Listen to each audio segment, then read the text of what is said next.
You didn't have to cut me off. Say that like it never happened, that we were nothing. I don't even need your love, but you treat me like a stranger, and I feel so loved. You didn't have to stop so long.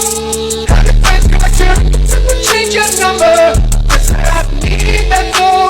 Now you're just somebody that I used to know. Now you're just somebody that I used to know. Now you're just somebody that I used to know. Good evening once again, Barya Salapi TV. Magandang gabi sa inyo. Happy Sunday. Yan na po. Hopefully, nagsimba po tayo kanina. Umaga po, kami po ay nakapagsimba na. Hopefully, bigyan po tayo ng magandang kalusugan ni Lord sa ating pamilya. Blessing po. Hopefully na masaya po tayo ngayong Sunday. Nagsama-sama po tayo sa mga pamilya natin po. At we pray, Lord, kay Lord na maganda lang kalagayan niyo po dyan. Kung saan man kayo naroon, ng mundo, sa buong mundo, magandang happy Sunday. Yan po. Pag-usapan po natin ng coin ko po. Yan, quarter dollar. Yan, from Delaware. Yan po. 1787. Yan, year 1999. Yan po.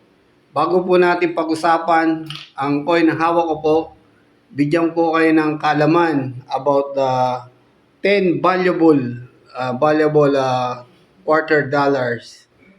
Yan po. Umpisahan po natin sa yan po. Umpisahan natin pag-usapan ang 2019, yan, Washington, and 2020 Washington. Yan po yung pinaka-first natin na 10.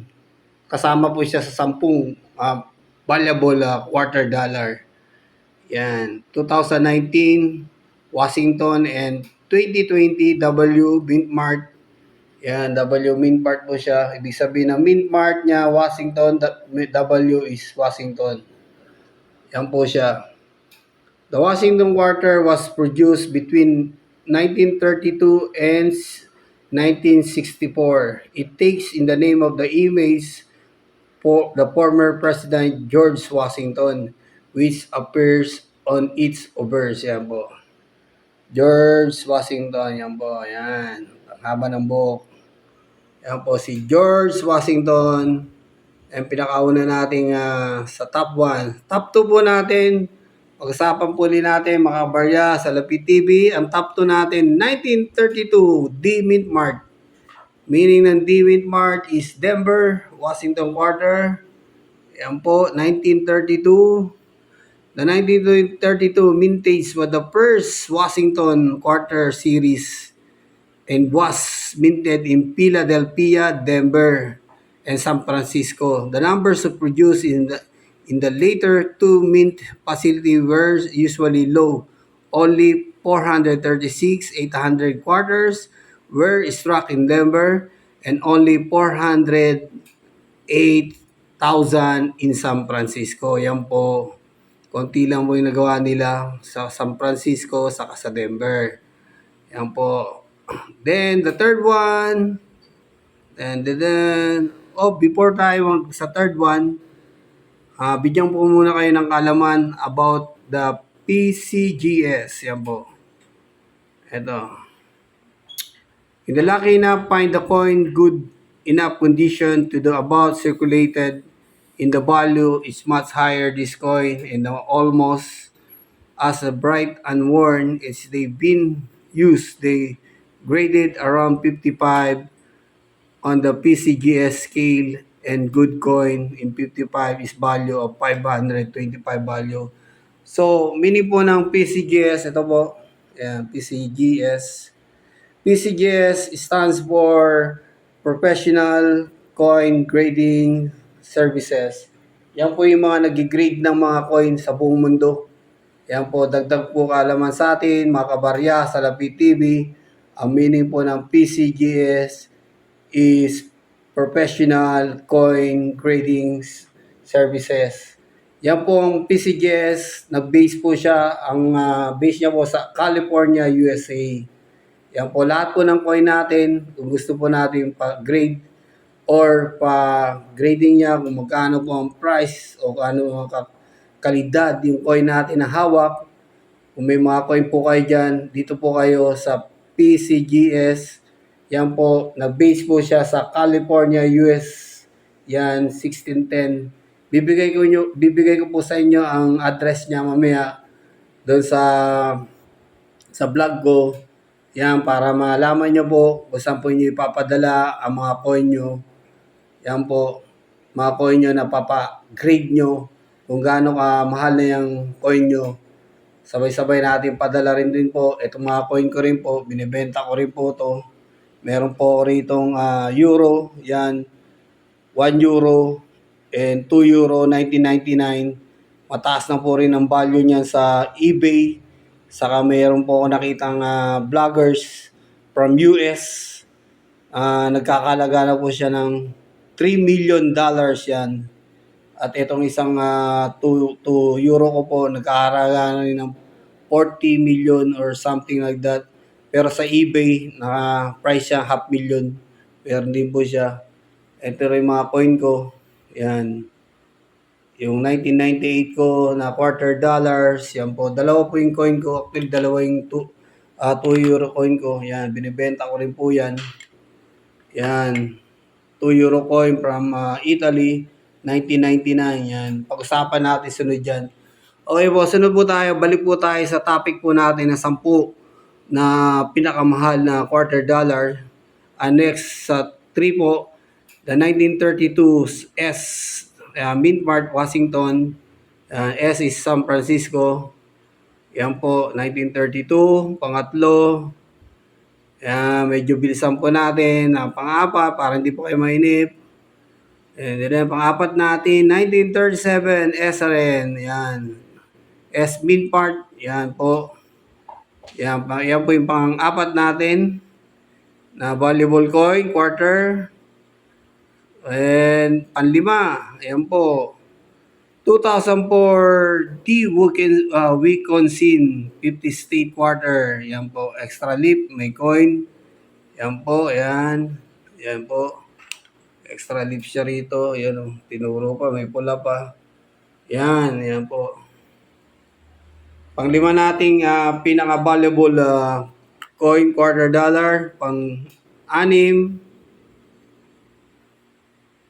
Pang-anim po natin is 2004 D, Wisconsin, 50 state $quarter. Yan, parehas lang po siya. Pito natin po, and then, Makabarya, Salapi, yan po. The 1934 Washington $quarter double, yan, double die. Yan po, double die. Yan. Yan po. Yan po ang pito nating coin na $quarter na mahal yan. Valuable. Pangwalo, number 8 is 1943 Washington $quarter. Yan, double die din. Yan. Pangsyam natin, yan. Ang siyam natin is 1950 San Francisco and Denver, Washington. Yan, yan po. Yan. 1950. Yan. Yan po siya. So, pang-10 natin, ang last quarter valuable coin ng $quarter is 1950 pa rin. Yan. Denver and Washington $quarter. Yan po.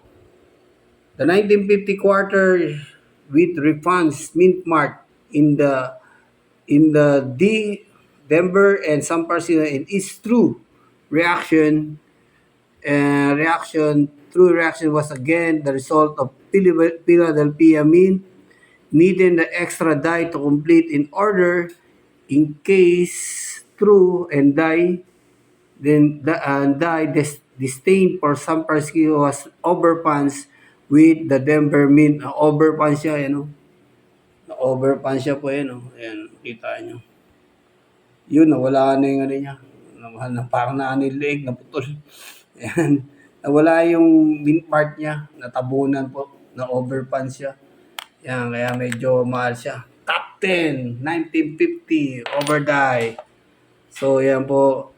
So, mga kabarya, sa Lapid TV, sa mga nabanggit po natin na 10 quarter dollar na panood nyo po, baka meron po kayo dyan, itabi nyo po.